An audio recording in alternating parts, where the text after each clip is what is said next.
Welcome to video 6 of our ride along series. In this video I'm going to discuss the results of the proposed changes for EAPCs that was done on the 28th of January 2025. I've put a link in the description to the government website and the full article. The first thing that stands out to me is the shocking amount of low responses. It says there was 2,121 responses, which doesn't seem high at all to me considering such a big topic. It does say consultation responses, so I'm not actually sure what that means and who actually got to have votes or whatever on this. So the first proposed change was to change the maximum continuous rated power from 250 watts to 500 watts. And the second one was to allow throttles. In response to the power upgrade, 1,009 supported, 1,088 opposed and 22 didn't know. Next is a part about 107 emails from respondents opposed to the proposals that contained an identical or near identical form of wording. Basically saying the current regulations work well overall, it's risky, short term it will drive customers to order high fire risk products or to sample with existing e-bikes. And then they're saying about it's a risk of having more powerful e-bikes on cycle lanes and an increased risk of collisions, etc. It's utter nonsense. In all honesty, the fire risk suggestion is just moronic. You can already go online and buy cheaper batteries. There's no regulation change about the batteries, so I don't see any increased risk in fires. Most of us keep with the battery that came with the bike or buy good brand batteries, because if you buy cheap cells, that's when the risk of fire starts.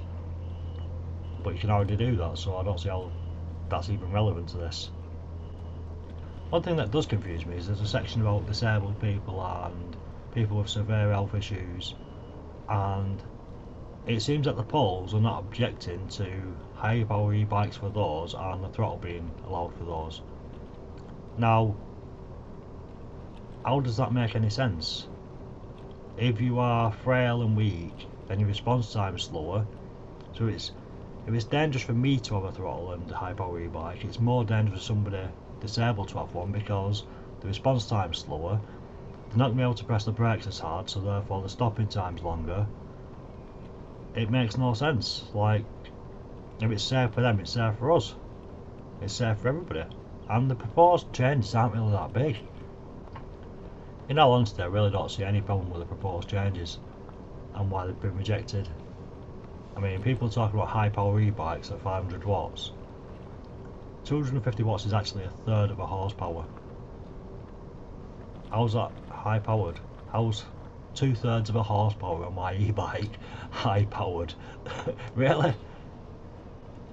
Next we have the throttle, and it seems that everybody's jumping on this maximum speed and maximum power and ooh, it's dangerous, it goes too fast and all this nonsense, but it's nothing to do with that at all. If you pedal your bike, you actually get to the 15.5 mile an hour faster than you do with just the throttle, because you're adding power yourself. And the throttle isn't about going faster or going quick, it's about setting off. It's about having the ability to control the speed you do, as opposed to having nothing or everything. The other thing with the throttle is when you set off on a hill and you're stopped and you have to pedal to set off, you have to apply pressure, and extra pressure because you're on a hill, because it's at a gradient, so it makes it more pressure you need to apply, and that causes you to slightly wobble as you pedal. With a throttle, you can just pull the throttle and set off in a straight line and a safe, composed manner. It makes it a million times safer and easier. Same with traffic lights, like there's no delay, so you can literally just pull away with traffic. It makes life safer, it really does.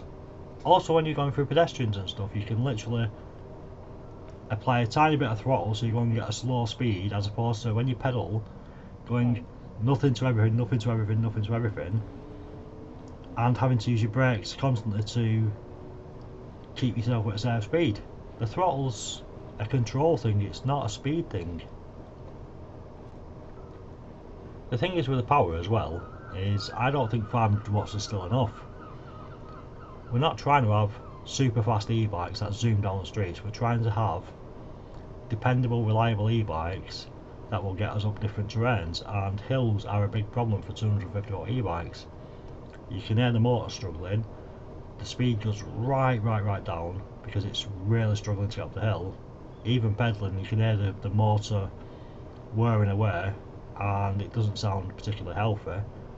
Over time, that's going to break your motor because it's putting too much strain on it, and then you've got an expensive bill to replace a motor. Whereas with a higher power motor, it can handle the hills and do the work for us. That's all we want. We just want something that can get us about anywhere. The thing I don't understand is why everyone's so anti e-bike. It seems that everyone's got a negative opinion and they don't really know much about them, but they're going to be negative anyway and condemn us all, when they're actually a really great invention. In all honesty, it takes about 7 hours to charge a battery. On my smart meter, my bill goes up about 2p an hour. That's like 14p for a full charge. An e-bike will do about 30 miles on a full charge. 14p for 30 miles of travel is insanely great value. But 30 miles isn't long enough.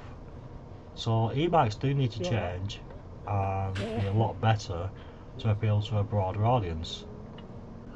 From my personal experience, I've owned a mountain bike for the past 10 years easily, and I've probably done less than a mile a year on that bike because I've got no motivation to run a long bike ride where I'm tired and sweaty and exhausted, and then I have to get all the way back from wherever I've rode to, and it's just daunting. Why would I want to do that? Yet on my e-bikes that I've had for the past year, I've done 600 miles on them. It's a massive increase. I've got about so much more. And the thing is, because they're restricted to 30 miles per charge, I'm limited to where I can go. If they could do double, triple that, or 150 mile a charge, I'd have got miles more places and used them miles more. I'd have got out and about, I'd have had a much healthier lifestyle, but the restrictions mean that I can only go a certain distance because of the charge. And then you can't really go somewhere and then charge them because the 7 hour charge time is a long wait. So basically limited to where you can get to and back on the same charge. From my personal standpoint, I believe that the laws that should change on e-bikes are very simple. Firstly, any e-bike manufactured or imported into the UK should have a registration number.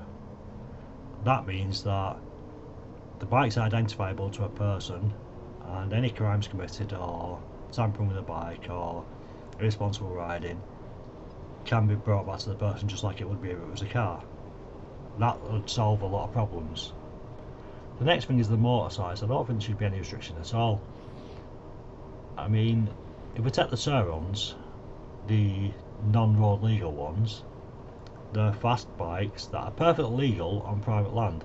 There's no restrictions at all on private land. Now, if you took that bike and restricted it to the 15.5 mile an hour, then I don't see any problem with you being able to ride that home from wherever you've been having fun legally, because it's restricted to the speed limit, and then you can ride it back to the track or the off-road place or the private land or whatever, turn off the restrictions and have fun. I don't see what's wrong with that. As long as on the actual public property you conform within the laws of the land, I really don't see a problem. Now the speed I'm very conflicted on, because I'd love to see a 20 mile an hour speed limit because that's much safer on roads, it really is. 15.5 is just too slow and we get cars trying to overtake us constantly, and I personally have a fear that a car's going to overtake me and crash into oncoming traffic because they're not allowed to do more than 20 miles an hour on some roads, and it's just not enough speed to get past me, and I think it just makes things dangerous. However, the one thing that I do understand is if they make the speed limit 20 miles an hour, people do 20 miles an hour on the pavements, and I don't know whether that's safe or not.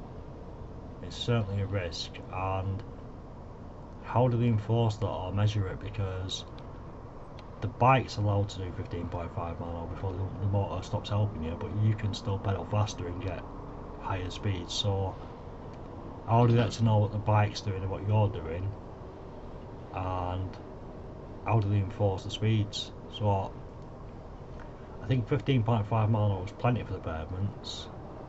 20 is good for the road, but I don't know they'd implement that. I really don't. So until they figure that out, I'd prefer to keep the speed at 15.5 mile an hour. I definitely think though they should stop picking on the e-bikes. There should be a real focus on the rider rather than the bike. Registration, so you're responsible for your vehicle and you're punished for your actions. They do it with cars, they do it with motorbikes. I don't see the difference between the e-bike and that. They're trying to punish bad riders, but they're punishing e-bikes, and that's not fair. Another thing that really does need to be changed is advertisements, because I kind of know the laws and I kind of get what they're saying, but even for me, it can be very tricky to know what's legal and illegal on e-bikes. There are so many out there that I genuinely don't know if they're legal or not, and that's not really fair. There should be a new legislation to state that all e-bikes have to declare fully whether they're legal on public land or not, so that we know straight away just from looking at it whether it's legal or illegal to ride on UK roads, because the punishments are harsh and it's not our fault always because we don't know.